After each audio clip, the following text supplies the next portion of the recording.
Namaste, welcome to Sai Pathashala. நாம் இன்றைக்கி ஆத்திச்சூடி பார்க்கலாம். ஒரு பையன் இன்னொரு பையன்ட்டு கேட்குறான், போகலாமா?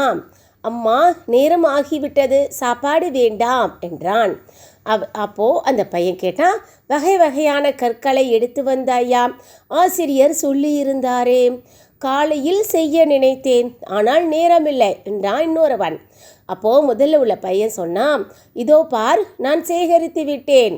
ரெண்டாவது பையன் கேட்டான், இரவே முடித்து விட்டாயா? முதல் பையன் சொன்னான், காலையில் தான் சேகரித்தேன். ரெண்டாவது பையன் கேட்டான், காலையில் எப்படி? பள்ளிக்கு கிளம்பவே நேரம் போதவில்லையே. முதல்ல உள்ள பையன் சொன்னான், நான் விடியற்காலையில் எழுந்து விடுவேன், அதனால் நிறைய நேரம் கிடைத்தது. காலை நேரம் எவ்வளவு அழகு தெரியுமா? இன்னொரு வெத்தன் சொன்னா, ஓ, இனி நானும் விடியற்காலையில் எழ முயற்சி செய்கிறேன். இந்த ஆத்திச்சூடிய கருத்து என்னன்னா, வைகரை துயில் எழு, அதாவது ரொம்ப சீக்கிரமாக காலையில் எழுந்துடு அப்படின்னு அர்த்தம். என்னுடைய சேனல் சாய் பாட்டசாலா ஷேர் பண்ணுங்கள், சப்ஸ்கிரைப் பண்ணுங்கள், கமெண்ட் பண்ணுங்கள். தேங்க்யூ.